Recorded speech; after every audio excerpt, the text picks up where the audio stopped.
This is the Rebel Author Podcast, where we talk about books, business, and occasionally bad words.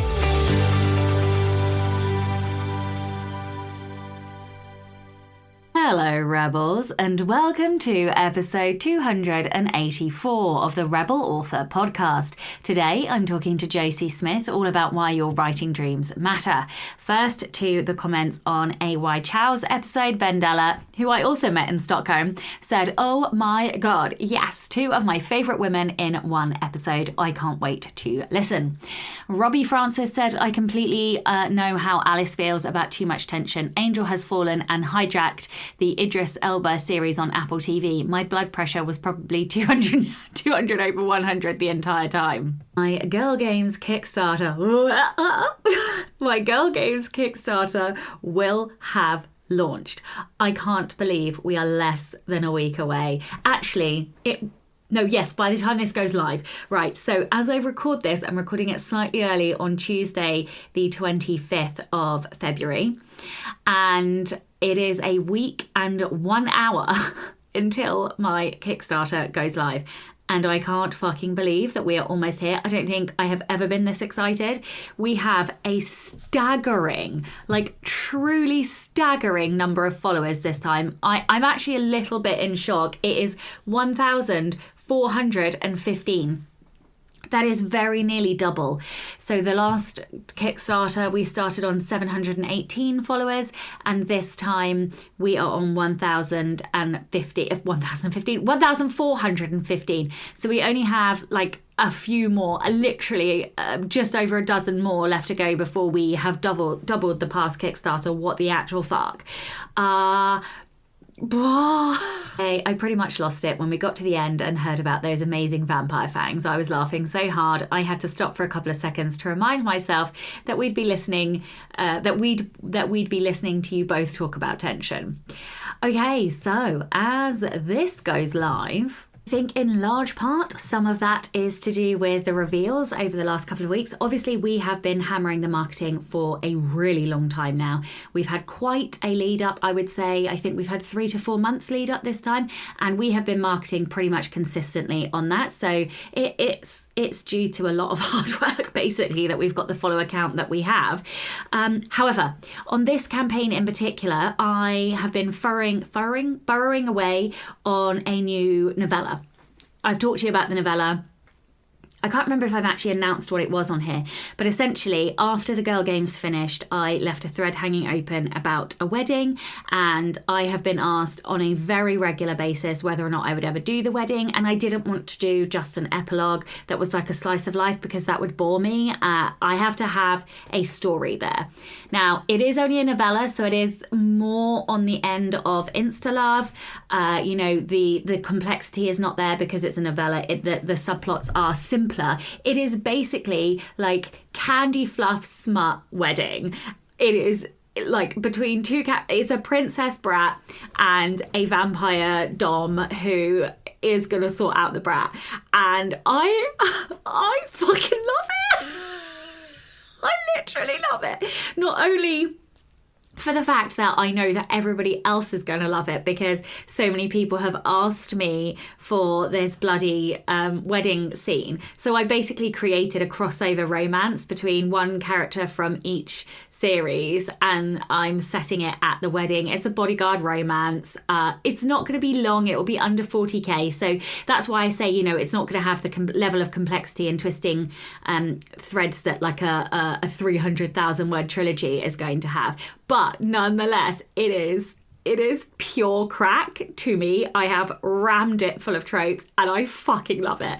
And that is what I have been writing. Granted, I have not written much in the last week. However, this is my other piece of update. I think the warehouse is just about done and just about ready to bring people in now. Today was kind of the last day of me organising. I've labelled everything. Everything is in a uniform pot now. I do need a couple of more pots, but that's boring. But Everything is kind of set up. The only remaining thing left for me to do is install the new computer.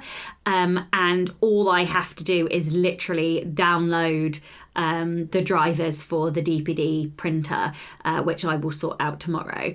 And then everything is set up and anybody can go in and it doesn't have to be me there, which I kind of really wanted to hold on to it when I first started, but that was the initial excitement. And then I realised, like, as I was desperate to get this novella written, I was like, oh yeah, wow, no, I don't actually want to be here. Like, I wanted to be here to set it up and to get started, but then I'd had enough and I wanted to pull back and go back to my writing cave. And that was like a really important reminder that I am a writer first. And even though I have all these harebrained schemes and ideas and things, and I do love the setup of a new project and I do love creating things, actually, the things that I love creating the most are words and stories and worlds. So it has been quite a lovely reminder that I am not to do this again.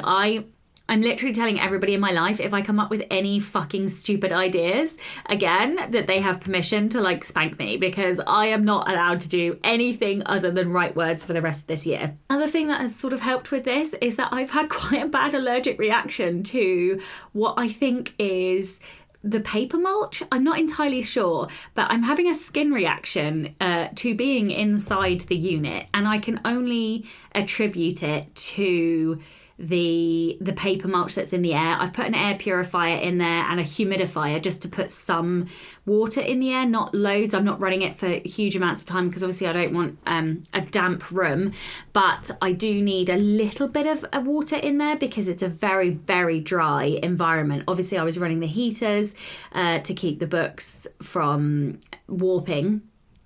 But we're heading into spring here in the UK, so I'm hoping that I've pretty much turned all bar one of the heaters off anyway. So yeah, but that allergic reaction has been quite irritating and not fun. Not that you need to know about my medical stuff, but yeah, it has put me off and I have withdrawn.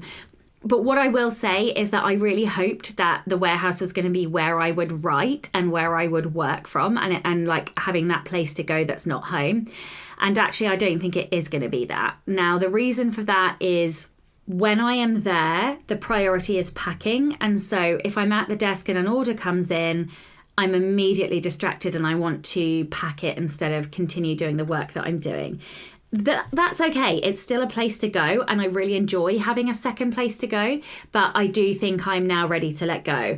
I really left the warehouse today and I was like, oh, okay, I'm done now. Like, I'm done setting up. Everything feels complete and I feel like I can step away now. So I am very excited to get right. And that is actually why I'm doing the podcast this evening instead of waiting until tomorrow when I would normally do it, so that I've got the day free to write words. So yeah, I feel like I am in a much healthier space. I will be honest, I definitely questioned whether or not I was doing the right thing about 4,000 times during this process. But I think that now I am here and I'm through the other side, I can see the benefit and all of the cool, exciting things that we get to do. And I I do genuinely enjoy packing the boxes as well. Like, this was this really strange thing. Like, I was like, why do I enjoy this so much? And it's because I'm completely disconnected. All I have are the 2 bits of paper, the shipping label and the packing sheet, and no phone. It's like the one time other than being in the cinema where you put your phone away that I'm truly disconnected. And of course, like, that sounds ridiculous because I could just go for a walk. But who goes for a walk without their phone? Literally fucking nobody. So yeah, I kind of found this bit of peace there that I really enjoy. But that said, as I said a few minutes ago, I'm very much ready to now knuckle down and get as many words as humanly possible and to focus on going back to the gym and getting a routine there and all of those exciting things. She says, with a Kickstarter about to launch and London Book Fair around the corner. But those things aside, that's me. That's my update. Rebel of the Week this week is Karen. Karen says, I worked as a legal secretary for 30 years before quitting full-time work to do almost anything but sit in a cubicle typing for lawyers. Writing was a pipe dream then, but this story isn't about writing. It's about being a woman in the male-dominated legal field of the 1980s. I hopped from law firm to law firm as switching jobs was the best way to get a raise. In the late 80s, I landed at a prestigious firm but quickly regretted it. Most men there were misogynistic assholes, and we were expected to type our fingers bloody, fetch coffee, and be decorative without objection. At the firm's boozy Christmas party, one of the lawyers I worked for dressed up as Santa and made the secretaries and female paralegals, sit on his lap to receive our bonus checks. Are you fucking joking? The male paralegals got theirs handed over. Oh my God. Oh my God. When my turn came, I refused. There was no way I was going to sit on that man's lap. Too fucking right. Especially since I already had to carry his coffee, which I occasionally spit in.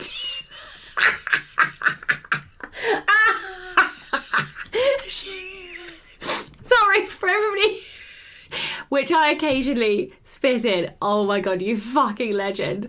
They claimed it was just a joke, but I still refused. I was told I wouldn't get my bonus if I didn't participate. I told them to shove their bonus up Santa's ass. I showed up the next workday, ready to clean out my desk, but my boss, Santa, begged me to stay. He had a big trial coming up and needed me. I refused, even after he offered my bonus check. He asked what it would take for me to stay until the trial ended. I looked at the check, named the same amount again, and said he could pay me personally if the firm wouldn't. Oh my God! Oh my God! 15 minutes later, I had his personal check on my next bathroom break. I ran to the bank and deposited both checks. You fucking legend. The case settled that afternoon and I quit before he could ask for his money back. Oh my God. I fucking love this story. What a legend you are. Brilliant, brilliant story. If you would like to be a Rebel of the Week, please do send in your story. It can be any kind of rebellion, something big, something small, or something in between. You can email your Rebel story to Becca over on rebelauthorpodcast@gmail.com. No new patrons this week, but an enormous thank you to my existing ones, especially because I fucked up last week and had to rearrange our Poison and Parlay session, which is going to be tomorrow around about this time as I speak. So if you would like to support the show and get early access to all of the episodes as well as bonus content, you can from as little as $2 a month by visiting patreon.com/Sasha Black.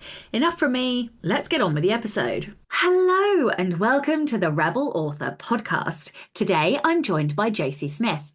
Josee is an indie author and book coach for working mums who want to finish the novel of their dreams.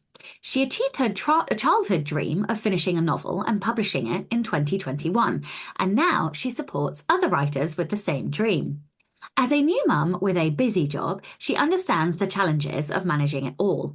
And she also believes strongly that writing and creativity can help women feel like themselves again after the chaos of motherhood. She lives in the San Francisco Bay Area with her husband, young son, anxious dog, and semi-feral cat. Hello and welcome. Hi, thank you so much for having me. No, thank you for joining me. So I have two questions. The first one is, how old is your child? He just turned 15 months. Okay, excellent. Okay, so definitely young, in that. Will you have more, or are you like one and done? We're thinking about it. It's also like the reality of one. You're kind of like, okay, now that you know, it's like, we'll talk about it, but the idea is to have another one at some point. Okay, amazing. And then the Bay Area. So my brother grew up in Berkeley, so I have sort of spent time around there. So I love it's so pretty around there. So and then what was the other thing I was going to talk about? Oh yeah. So was it having your child that kind of prompted you to like follow the dream of writing, or did that kind of come before and then you kind of felt like it helped you find yourself? Because I sort of knew in and around the time that I got pregnant that I wasn't doing the job that I was supposed to be doing. And I then decided that I wanted to write full time to show my kid that he can follow his dreams too. So tell me a little bit about your journey. Like what was the order of things? Like, how did you get to where you are? Like, what was your experience? Yeah. So I wrote that book first, which I think helped going through that whole experience of figuring out how to actually write and finish a book. then helped me once I was pregnant to sort of return to that writer identity. So I've always been a writer. I've always been a reader, and that's like naturally translated into wanting to write as well. But could never, actually sit down and make anything happen. I have like millions of, first drafts, first like 20%, but nothing ever came of it. And then in 2020, when the world was sort of doing what it was doing, I was like, who knows what the future holds? I want to actually accomplish this dream. I want to actually do this. And so I really buckled down and figured out how to make it work for myself and was able to publish a cozy mystery in 2021. I write under a pen name, so there's now 6 books in that series. And really had to work on the belief in myself that I could do it, identifying as a writer. That was a really important like mental shift for me of, I'm not just someone who writes, I am a writer and holding on to that identity. And then when my son came, and when I was pregnant, it was really hard to kind of tap into the creativity while I was dealing with pregnancy. It was just kind of hard to manage those two things. So I did take a little bit of a pause while I was pregnant. And then when he was born, it was kind of this like shift of wanting to return to that writer identity. This is something that I like to share a lot, and I think is really important for other moms to kind of think about, of like those moments when you don't quite feel like yourself, especially in early motherhood, so that like newborn stage. For me, it was really the first, like, I mean, yeah, having a baby was so much harder than my husband and I expected, like just so much harder than we thought it was going to be. We're very happy now and like we got through it, but those early weeks and months were definitely challenging. And it was around like 6 or 8 weeks where we kind of got into a rhythm with him. I figured out breastfeeding. I figured out, somewhat his nap schedule and kind of felt like, okay, sort of know what I'm doing when it comes to my son. But then I, had this system with him. And then the rest of my time, I felt like I was just sort of floating through our house. Like I felt very like, I don't really know what to do with myself. Like I know to take care of him. I know how to breastfeed him when he's awake. I know how to get him to sleep. I know how to do tummy time, all of this. But once I'm not having to take care of him because he's napping or whatever, I didn't know what to do with myself. And I felt just, yeah, like literally like I was just drifting through our house. And so I have a journaling practice. And so once I started to feel like, oh, something's a little off here, I don't quite feel normal. I sat down, I started journaling, just like what's happening, what's going on, what do I think I might need in this moment?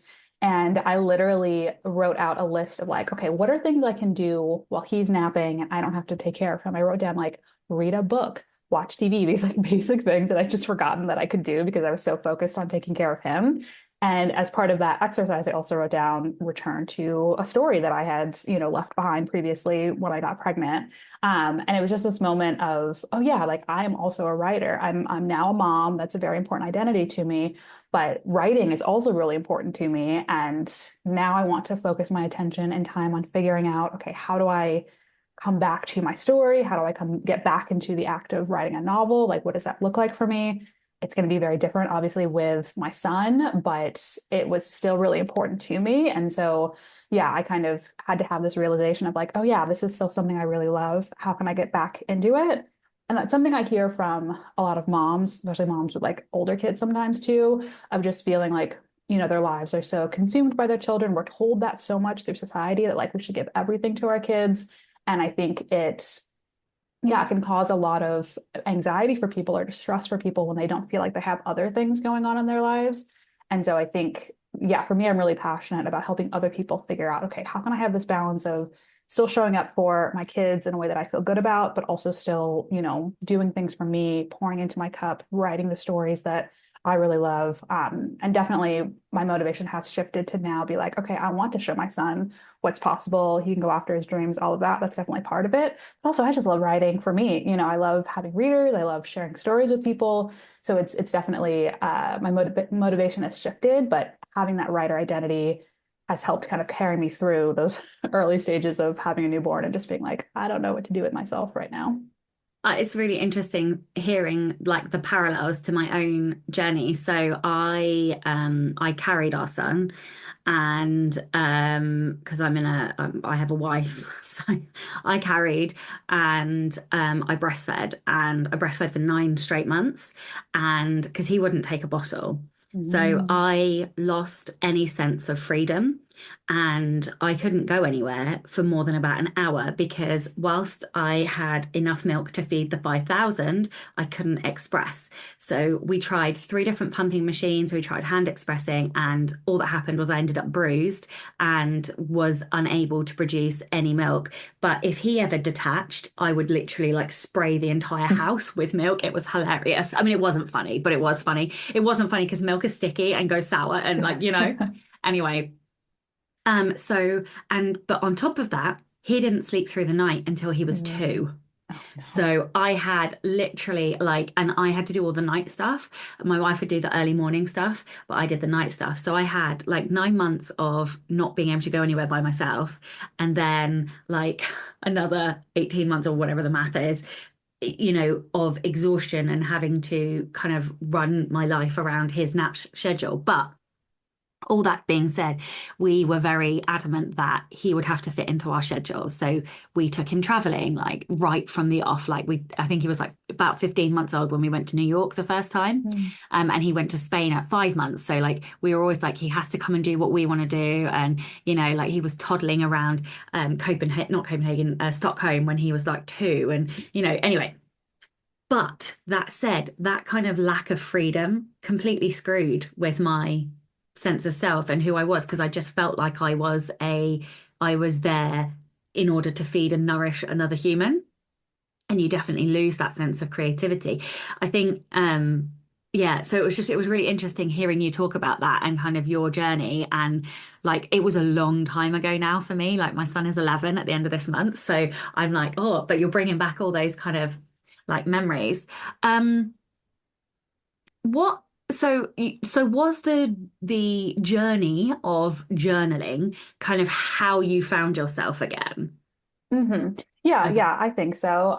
It was What also something that I did in 2020 to kind of settle myself down and really think about, the chaos of the world around me. What do I actually want for myself? How do I want to get through this time? Like, what do I want to do have accomplished, once this is over, or once we're in the kind of new normal of where we are now post-pandemic. Yeah, journaling was really important there to just kind of work through the thoughts and what's going on in my brain and like see things a little bit more objectively. And then the same thing with this early motherhood, just a chance to kind of express, okay, what's actually happening in my brain? Because I think we spiral so much in our heads that it's hard to like see what we actually want or see the reality or see, what we want to happen. And so for me, putting it down on the page has always been really helpful for me to just like understand what I'm wanting. did you have a structure to that? Because I used to journal all the time when I was a teenager, and then when I went to university, I stopped, and I seem to have lost that ability. Mm. Like I didn't used to journal to like any prompts or anything as a teen, but like now seemingly as an adult, I go, and it's so weird because it never happens to me when I write books, but like I go to the blank page and I'm like, well, I don't know what to write down. Mm. So like how do you structure that journaling? Like are there specific questions you ask yourselves? Are there prompts that you follow? Like how what would you recommend to somebody like me who enjoys journaling but just doesn't really know how to do it anymore? Yeah, yeah. I think in when I first started in 2020, I kind of went through the Artist's Way, Julia Cameron's The Artist's Way, because she has her like morning pages. And I think in that book there's like some prompts or guidance. The other resource that I used a lot just to get into the habit, it's a woman called Amy McNee. She's at Inspired to Write on Instagram. She's very big on journaling. She has like a journaling compendium that I use that has like I think 30 days of writing with journaling prompts that have used several times. And just like yeah, asking different questions about, how am I feeling right now? What gives me energy? What takes energy from me? What do I want in the future? Like, what does my ideal life look like? What does my future self say to me? Just these kind of like reflection questions. Now my journaling practice is really, sitting down and just kind of thinking like, what's on my brain? What's happening with my son? What's happening in my work life? What's going on with my writing? I guess it's like check-ins. It's like what's going on with my writing? What's going on with my business? What's happening in my like family, like broader family life. Yeah. So now I think it's kind of because I'm so much in the habit, it's just like check-ins of like what's top of mind for me that I want to put down on the page and kind of face a little bit so that it comes out of my head. Like, what am I maybe ruminating on a little bit that I want to put down? But I think Amy McNee, Inspired to Write, is a really good place to start, just to get some like specific prompts and kind of get into the habit. I really liked her 30-day. And I think you can get it for free now too. She previously sold it, but now it's just like if you join her newsletter, you can get a copy. I found that really helpful to give me some prompts and some ideas of what to write about. And now that I have that habit established, it's really just like, okay, what's going on with me? What do I need to dig into deeper? Sometimes I'll randomly get a question of like, oh, what's going on with this thing? Like just in my day-to-day life, I'll get a question of like, what's happening here? And I want to reflect on it, like pull it apart a little bit more. So I'll just make a note of it and then go to like return to it in my journal the next day or whatever. So really, yeah, for me, I think it's the whole thing of just like, there's so much happening in my brain. I just love sort of ruminating and sitting in it. And it's easier to do when it's on the page versus like just being stuck in my head. But yeah, just asking questions, thinking about what you want. What are the thoughts that are maybe holding you back? What thoughts do you want to think that, you could like feel better about? And just like reflecting on, yeah, what's going on kind of currently. All right. So complete nerd question. What type of journal do you use? Like, do you use like a Luke term? Do you use a Moleskine? I have the most basic, like it's just like, what you would have in college, like spiral bound, decent size. I don't know exactly what the size is, but you'd like the school supply journal. I have used different types in the past. But I don't know, for me, I'm just like, it's very much just it's like a craft thing. And so I don't need it to be pretty. I don't need it to like look very fancy. I just like having paper that is good to write on. I do have strong feelings about the pen that I use, and I don't have any of them with me, but I use just like a Pilot. It has to be 0.7, like gel Pilot gel pen. 0.7, 0.5 is too small, 10 is too big. So I do have some opinions there, and I've tried out different pens in the journal, and like some just do not work at all. So I have more feelings about pens, but yeah, the journal is just like the most basic. So I think that is maybe also something that can trip people up if you like go out and buy a fancy Moleskine and then you're like kind of afraid to write in it because it looks so pretty. So for me, I was just like, what's the like cheapest thing I can buy? Because I know I'm gonna fill it in every day and it's gonna get filled up pretty quickly. What's not gonna feel intimidating to, work with. And yeah, what's gonna feel like easy to just like throw everything out on the page. So I'm such a like notebooker, I want to say, want for a better word, because the journal has to feel right to me. So like, but whereas pen, I'll like some of my favorite pens are like the like fucking free ones you get at a conference. Like they're my favorite, and I don't know why. So like I'm the other way around. Don't get me wrong, I've got like I've got a really lovely ink pen and stuff like so I do, but I tend to get ink all over my hands, whereas then I get annoyed. But yeah, like the journal, like if I find one that I like, so this is like my outlining one. I've got like pictures stuck in and all kinds of stuff at the minute. But if I find one, I'll buy like 10 of the same thing. And then, yeah, but this is just a cheap one from Tesco. But not the point, not the point. Like they have to feel right. Oh dear. Okay, right. So one of the other things that I wanted to talk about is so I think the other thing, I hold myself back from journaling because there's always something more important. And like when you have a family and you're a mum, there's like, house chores, food chores, the keeping the house clean, there's work chores, there's admin chores, there's, keeping the toddler alive, like there's always something that you have to do. How do you handle that when like some days it just feels like everybody else's needs kind of consume every spare second? Like what I think both like on the journaling, but also on the writing, like how do you actually, it's the $64 million question. How do you manage it all? Yeah, definitely. And this was a major shift for me after having my son, because yeah, your time is just not your own after that happens. And even he is in daycare now. He started daycare in January and I went back to work. But even then, it's still like, okay, now I have work. Now I'm still thinking about him while he's at daycare. Like there's still, my brain is not fully my own anymore. But what I really had to do, both with the writing and journaling to some extent, was just lower the expectations I had on myself and just acknowledge. Now I listen to your podcast. I'm sure that's a whole thing for you. So maybe this is for your listeners, not so much for you. No, I'm laughing because I'm just like, I've been through therapy and coaching this year, and it's just like the lower the expectations is it's just the most painful truth we Yeah. get. That's why I'm like, oh, for fuck's sake, of course. Like, you It's know, hard. It's so so hard. Yeah, annoying. it was tough for me because like wrote and published 6 books in 3 years, and like I felt so good about that. But like also it was the pandemic when I wasn't going anywhere and like didn't have a child at home. So just yeah, and I spent a lot of time at the beginning of this year feeling very frustrated with my writing, feeling very frustrated with, okay, how do I actually make this happen? How do I fit it in? And then, yeah, having that realization of I have to, I think it's like just habit building. Like what's the best way to build a habit? Just make it easy for yourself, make it something that you can show up and do and where it doesn't feel like such a burden or something that, feels like it's taking up a lot of your time. So yeah, I really had to lower my expectations previously before my son, I was probably writing like 30 minutes, maybe an hour each day, and a lot on the weekends. That all went out the window. And I realized that I was spending so much time feeling frustrated about how much I couldn't write anymore. And I wasn't even necessarily frustrated with my son, but just frustrated with like the way that my life was set up. And I realized through journaling that I can feel frustrated or I can figure out a way to make it work for myself. It's not going to look the same as it did before because my life no longer looks the same as it did before. But there's got to be a way to still make this work. And for me, that was, yeah, lowering the expectations and trying to be okay with that slower pace. So with my writing specifically, and this is what I share with moms and parents and people who feel like they don't have the time to write is, okay, can you find 10, 15 minutes in your day to sit down and do some writing? 5 minutes if that feels too hard, or if it feels like there's not that like clear 15 minutes in your day. And then what I've done personally is like kind of gradually increase that time. So I think I started the year with like maybe 10 minutes a day, and I'm now doing 20 minutes every weekday. And like that is what I do. I don't write on weekends because it's like too hard with the baby and like wanting to be with him and trying to find time to write.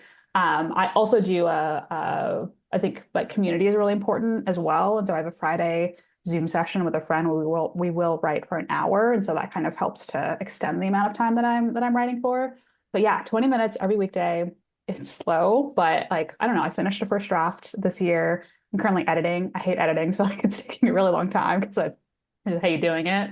But I know that if I keep showing up and keep trying every day, like it does build up and it'll get to a point where I'm finished with it at some point. But yeah, just lowering those expectations and just accepting the reality that I live in. Like I can get angry about it. I can be frustrated. I can wish that I had more time, try to find an hour every day. But like that's just not the reality that I live in. And I'd rather just show up, do a little bit each day, and then move on to the next day. And just, yeah, just be okay with that. Another thing that I had to work on that I think is important to share is being because it's the other thing that we run into as moms is every day is not the same. And even though I have the intention of writing each weekday, the world may not allow me to write every weekday, even just the 20 minutes. Like it may not actually be possible. Something I had to work on was allowing myself to miss a day of writing and not feel bad about it so much that it impacts the next day of writing. So what I would do was, Monday I, wasn't able to write for whatever reason. My son was sick, I was sick, who knows. And then I would feel bad Tuesday and not write because I felt so bad. And then Wednesday would come and I'd still be like, oh, I didn't write since last Friday. What am I doing? Just like beating myself up about it. And the shift that I had to make was, okay, I missed Monday. That's okay. Tuesday, I'm just going to do what I can to show up and write. And yeah, not beating myself up for missing a day has really helped me write more because I'm no longer letting that like angst carry over into different days. Yeah, it's emotional resiliency and, being kind to yourself, which is all the things my therapist keeps saying. It's almost like, there's a way to do it right. No, I get it. So, okay, so we kind of talked about like the mindset shift of it. Any practicalities like so you managed to find 20 minutes in your day, and I think there's a lot of people that go from like I wish I could like that stay in I wish I could write rather than actually putting it into action. So one of the things that I used to do when I was still in my day job is that I would write on my phone. So I would keep like a Word document or a notes Apple Notes file or whatever, and I would write like two sentences sat waiting for a meeting to start, or I'd write like a sentence walking between meeting rooms, or I'd write another sentence in the coffee queue. So that's like one of the practical things that I did. Do you have any other kind of practical advice, like for listeners who are like parents or carers or whatever, have responsibilities essentially? Yeah, what kind of practical advice what practical things did you do to carve out those 20 minutes? Yeah. Yeah. Yeah. Well, I think like starting with that 10 minutes made it easy because it's like 10 minutes. You can find that, at any point in the morning, at night. So just knowing that it wasn't going to be a very big commitment for me, I think helped me, and using a timer so that I knew I could even look at the timer and know how much time had passed. And it's like, okay, I'm almost done. I think also, yeah, knowing what you're going to do to some extent, like having somewhat of a plan of, even if it's not like a plan of what the story is going to be exactly, like an outline or anything, but just kind of knowing, okay, today I'm going to get in and work on some character development or spend 10 minutes writing the first draft, just like letting yourself kind of think about it before you get into it, I think can be helpful. I have done some writing on my phone as well. And I think that can be a really useful strategy if you find yourself not always able to just like sit down at your computer and focus. So being willing to try writing in different ways, using dictation, different things like that.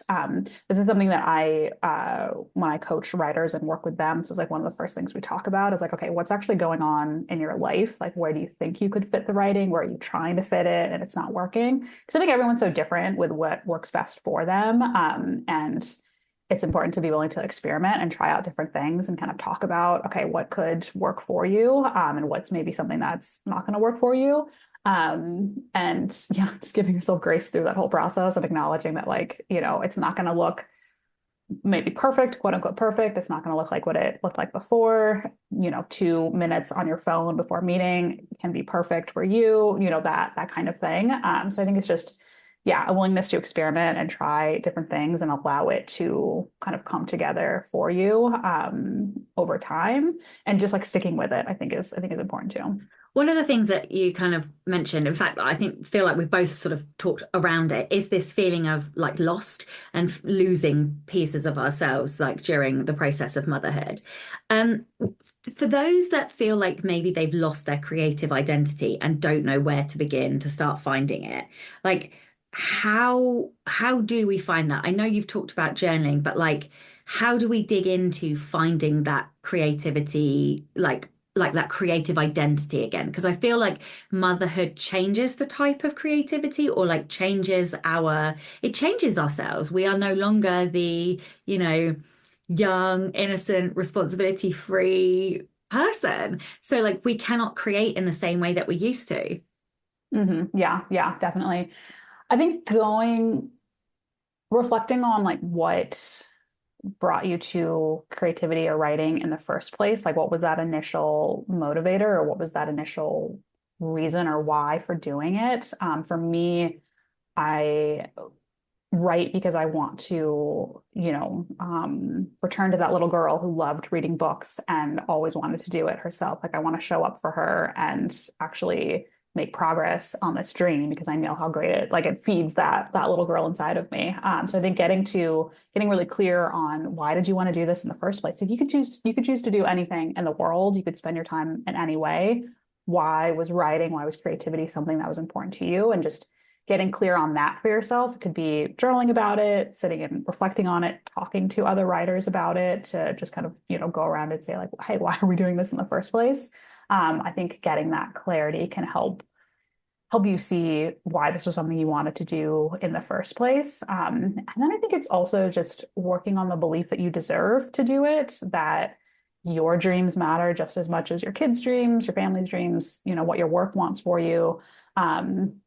Like, yeah, you deserve to do it as well. And that I think can be a hard belief for people to work on. But yeah, for me, holding on to that belief that, I could, maybe spend this time, I don't know, planning like a family trip with my son, but instead I'm going to spend these 20 minutes working on something that's important to me because my dreams matter too.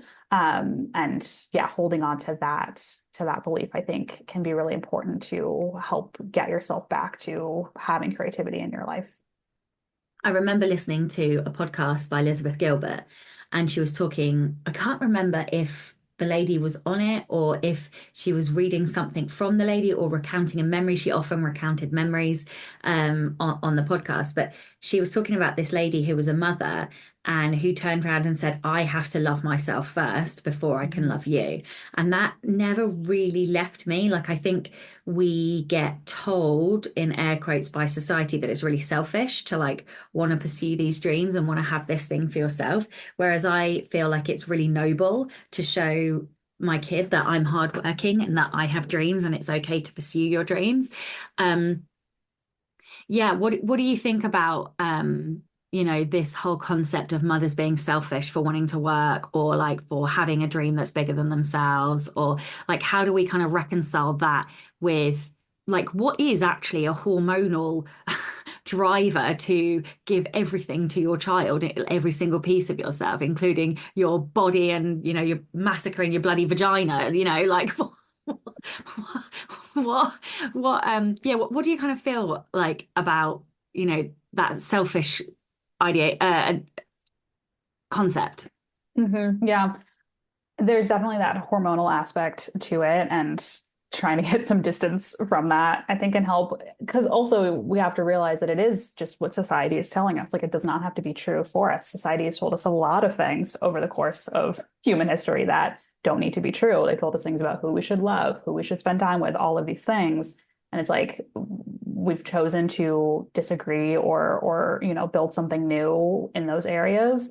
I think it can be the same for moms. And yeah, acknowledging, like, I don't know, when you're pregnant, you have to take care of your body to serve the baby growing inside of you. I feel like it's maybe kind of the same thing once they come out. Like, you still need to take care of yourself in order to serve that child. If you are giving everything of yourself to your kid and have nothing left for yourself, that if you just like go down that road of what that could turn into, that's not actually good for your kid and for your family, to really like sacrifice everything of yourself for them.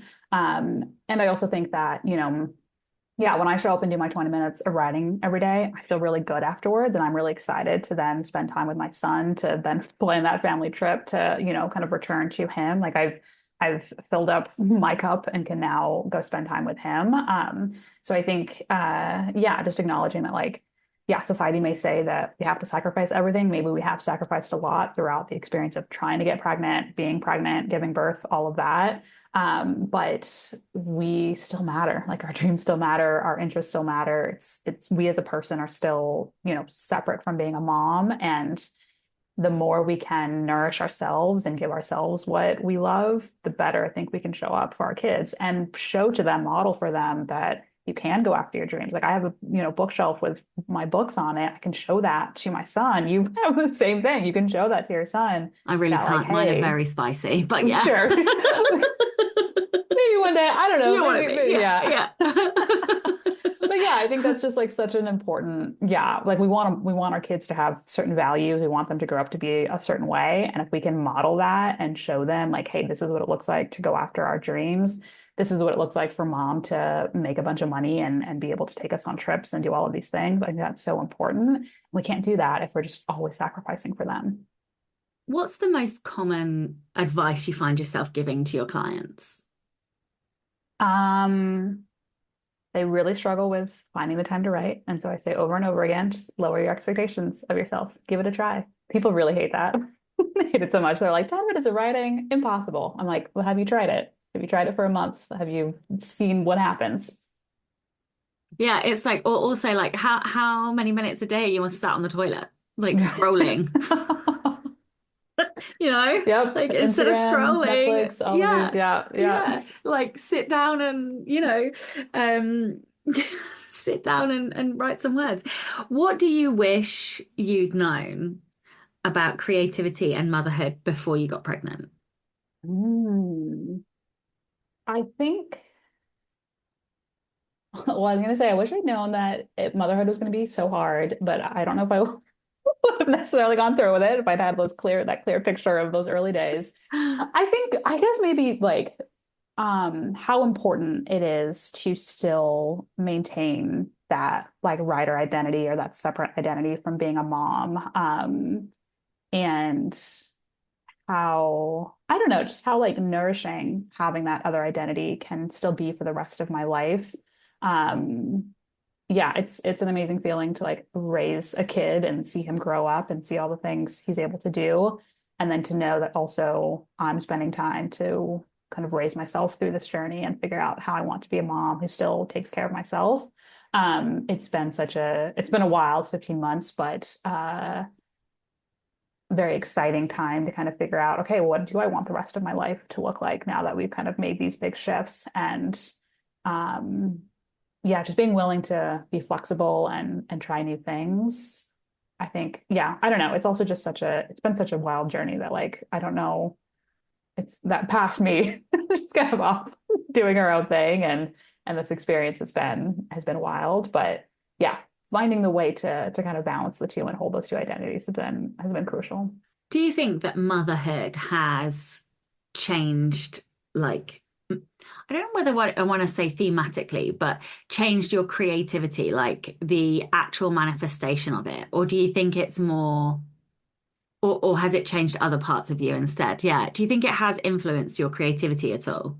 I think it's helped with my patience. I think my patience has grown to an extent in becoming a mom, patience with my son, and then having to work on my patience like with myself and my own writing and moving slower and being okay with that. So I think my patience to an extent, I don't know, there are other parts of my life where the patience is probably not worked on super well, but I think that's a skill that's helped in both areas. I remember when I was pregnant, I told my editor and said that like, oh, so I'm probably going to be kind of slower before I sent. She'd edited one book in a new series. And I was like, it's going to take me a little bit to get you the second book, just as a heads up because I'm pregnant. And she's like, obviously great news. Love to hear that. I'm sure we'll see kids popping up in your future books. And that hasn't really happened. Like I do notice now when I'm reading books, I'll notice when there's kids and kind of start to see like, how are they weaving in children? I feel like I'm I don't know, a little afraid to like bring a child into my books and like write a kid character. Maybe because my son is still so young that it's like how it, yeah. And I write cozy mystery, like it's cozy, but it's still mystery. So it's like a murder. I'm kind of like, I don't know if I want to necessarily bring a child into a murder situation. But that's something I think about sometimes of like, could I see myself involving, I don't know, having like a 7-year-old who has like a quippy, tip to the protagonist or something like that. I could see that kind of evolving over time. But right now I think I'm still trying to still figure out this motherhood thing where I'm like, we're not going to totally add that in too much just yet. And instead I'm just going to try to figure out how do I balance these two things. I think that before I had a kid, I could read anything, literally anything, zero triggers. Now I cannot read anything where like children, are like die or ha have like fatal injuries or anything like that.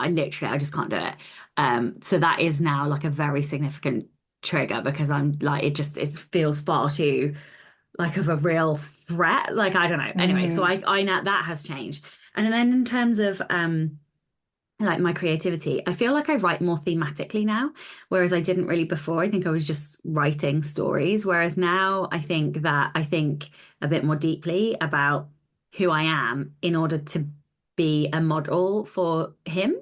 And I think that does get expressed in my writing, be mm, it consciously or subconsciously. I'm not really sure. Um, yeah. did Well, and you I think ever? too, Sorry. sorry, just to that point, because I think that's really interesting. Like, because also your son's not necessarily reading the books in which you're like going deeper into those themes, but you're kind of building that for yourself so that when you show up for him, those themes, those values, those things will come out more. Yeah, that's an interesting, like, yeah, another way for us to kind of serve ourselves through our writing and have that impact other parts of our life if we can really get into, yeah, what message do I want to share with the world? What theme do I want to share? And then how does that then get expressed through my life and what's important to me?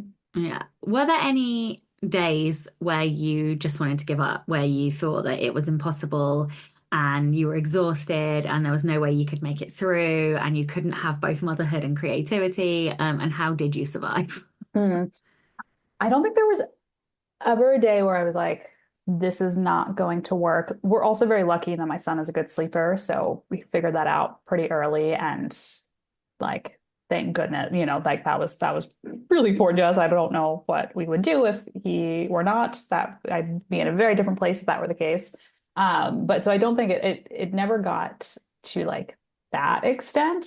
I think largely because my writer identity was so strong from previous to becoming a mom that every time I might think like, oh, should I do this? Should I, is this worth it? Those were the same thoughts that came up when I first got into my writing and was really questioning, like, is this even worth it? No one's going to be interested. Those thoughts would come up again once I became a mom. And because I had kind of figured out, how to handle that previously, I think I could just kind of coach myself in my journal in the same way because it's like, oh, these are the same stories I'm telling myself that like no one's going to care, no one's going to want to read this.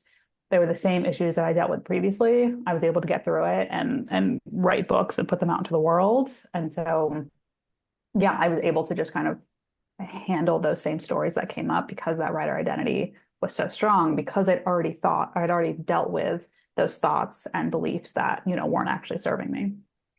For anybody who's listening and maybe feeling disconnected from like themselves or their creativity, what one small thing would you get them to do in order to take that first step back to finding both themselves and their creativity?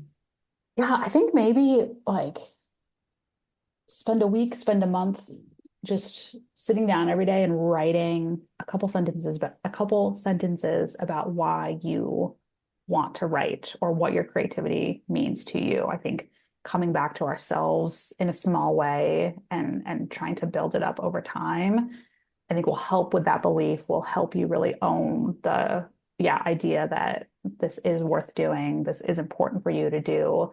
So yeah, I think just spending a little time every day for, a month reflecting on why do I want to do this? How do I feel about this? And trying to build up that belief that it's worth doing, it's worth putting in the effort, even though it's really hard and there's all sorts of ups and downs. Yeah, I think just like spending a little time each day reflecting on it. Yeah, I love that. I once spent 30 days writing about control because I'm a complete control freak. And it was almost like a meditative experience, like writing on the same theme every single day. And some days I would only write one sentence, and some days I'd write an entire page. But it was kind of like, thoughts and meditations on that one same topic really allowed you to go deep. So I think that's a great piece of advice. Well, this is the Rebel Author Podcast. So tell everyone about a time you unleashed your inner rebel. Yeah, what a question. I've definitely spent a good chunk of time thinking about this. Because, we're not all rebels, automatic rebels.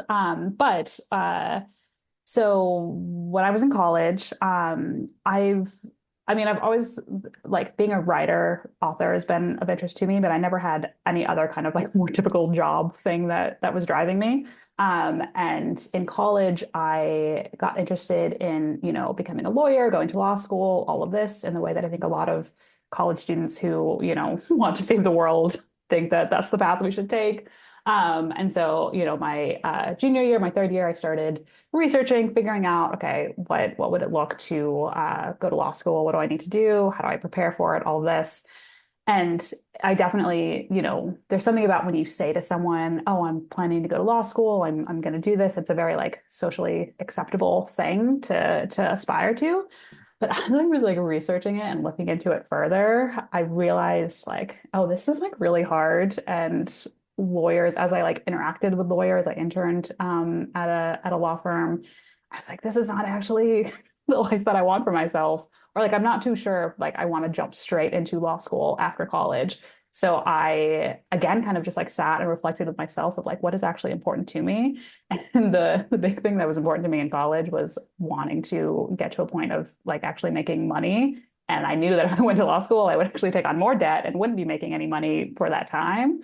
And so I was like, okay, yeah, this might work for some people, but like this is not going to work for me. So I'm going to actually like work at a law firm after college, get paid, but then still sort of see, okay, I'm still in the legal space. I'm still in that environment. And I ended up at a law firm where it was even kind of intended. I was a paralegal, and the intention was to work here for 2 years and then go to law school afterwards. So it was even still kind of continuing that narrative of like law school is the goal. And again, it's just kind of like when faced with that reality, it's like, oh, this is not actually what I want for myself. This, all the respect to those lawyers and the great work they were doing, but like this is not really for me. And it again felt like still, because they all assumed, all the lawyers were like, oh yeah, you're going to law school, we'll help you figure out what to do there. But it was very much me being like, oh, this is not actually what I want for myself. This is me like I yeah, don't want to go on this path because I know that it's not going to be the right decision for me. And I don't know, just like had the conviction to be willing to say like, nope, this is not what I want. And I remember even leaving, having my like going away, party at the firm because I'd found a different job. I was like, I'm not going to law school. I'm going to get a different job and leave this environment. And they were all like kind of confused about the fact that I was going someplace else. I was going to a tech company too, because we were in San Francisco. And that was obviously they all like understood tech and how it worked, but it was very different from any of their paths. And so, yeah, I remember them all being like kind of confused about this like data analytics startup that I was going to and like trying to understand that. But yeah, I don't know. I saw the reality of what that path would look like for me, and I was like, this is not for me. I don't want to do this. I'm gonna, yeah, need to be willing to go off in a different direction and not follow the kind of typical path. Best decision I ever made. So happy I did not go to law school. And funnily enough, he's not gonna love that I share this, but my husband is a lawyer. I ended up marrying a lawyer. And he was definitely that person who just straight after college went to law school. And now, 10 years later, whatever, 15 years later, kind of regrets it a little bit.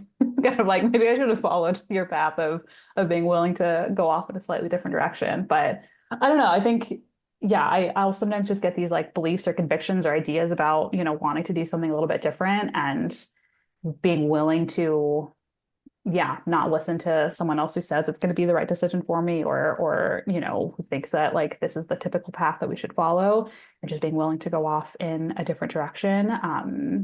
As yeah, it's the best decision I made there. It's a mind frame or mindset that also serves me as a writer and as a coach because I'm willing to kind of, go off and do something a little bit differently. But yeah, I don't know. I feel like that was like my first rebellion. It's just like, nope, I don't want to go to law school. It's not for me. I love that. I feel like it was the first step towards like your journey of discovering your gift, which comes across in this episode as, finding that thing that's most authentically you and then helping others to do that too.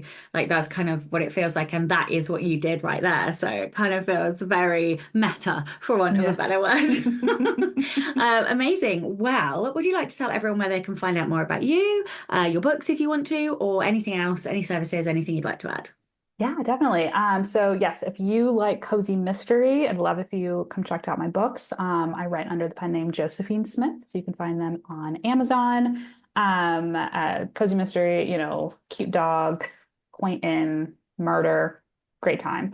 I am also, as a book coach, active on Instagram. I also have a website. You can come find me. It's Josee Smith Book Coach, both the website and Instagram, and that's Josee spelled Josee. I give a lot of tips and strategies and talk about my own writing on Instagram. I love, connecting with other writers, and I do have a 12-month coaching program where I'll take writers through the whole experience of writing their novel, partnering with them, supporting them, giving them feedback, and just helping to make the process feel, a little less alone throughout that whole journey. So yeah, come find me on Instagram if you want to learn more, or just get some tips, see how I write, see how I coach myself as a writer as well. And yeah, I'd love to learn about your stories as well. Amazing. Well, thank you so much for your time today. I'm really sorry if you can hear my cat whining in the background. And of course, a giant thank you to all of the show's listeners and all of the show's patrons. If you would like to get early access to all of the episodes, you can do so by visiting patreon.com/Sasha Black. I'm Sasha Black. You are listening to Josee Smith, and this was the Rebel Author Podcast. Next week, I'm joined by Alex Temblador, and we're talking all about writing an identity that is not your own. Don't forget to tune in and subscribe on your podcatcher. And when you have a moment, please leave a review.